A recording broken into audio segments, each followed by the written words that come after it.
Grabe, hindi napigilan ng isang ama ang kanyang emosyon matapos makatanggap ng napakalaking biyaya para sa kanyang anak.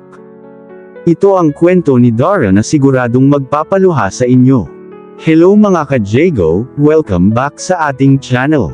Ngayon, pag-uusapan natin ang isang napaka-inspiring na kwento mula sa Kalingap, ang kwento ni Dara at ng kanyang pamilya na talaga namang tumatak sa puso ng maraming netizens. Sa video, makikita natin na binigyan ng pamilya ni Dara ng isang brand new na tricycle, isang bagay na hindi basta-basta kayang makuha ng kahit sino, lalo na kung kapos sa buhay. Pero ang pinaka-nakakaantig dito, ay ang reaksyon ng kanyang ama. Hindi niya napigilan ang kanyang emosyon, at tuluyan siyang napaiyak. At bilang isang magulang, ramdam na ramdam mo kung gaano kabigat ang pinagdadaanan niya noon. Yung hirap, yung pag-aalala, at ngayon, unti-unti nang napapalitan ng pag-asa.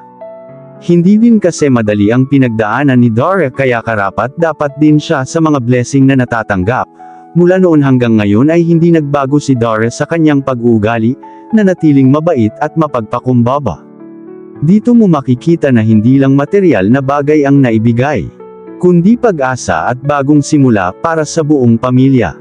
Minsan, hindi natin alam kung gaano kalaki ang epekto ng isang simpleng tulong. Hanggang sa makita natin kung paano nito nababago ang buhay ng isang tao. Isipin mo, mula sa araw-araw na paghihirap, biglang may darating na blessing na hindi mo inaasahan. Kaya hindi mo rin masisisi ang tatay ni Dara kung bakit siya napaiyak.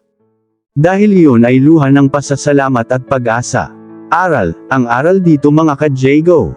Hindi hadlang ang kahirapan para maranasan ang kabutihan ng mundo. At minsan, ang maliit na tulong sa paningin ng iba, ay napakalaking himala na pala para sa iba. Kung naantig kayo sa kwentong ito, huwag kalimutang mag-like, share, at subscribe sa ating channel para mas marami pa tayong ganitong kwento na may bahagi. At i-comment nyo rin sa baba, ano ang naramdaman nyo sa kwento ni Dara.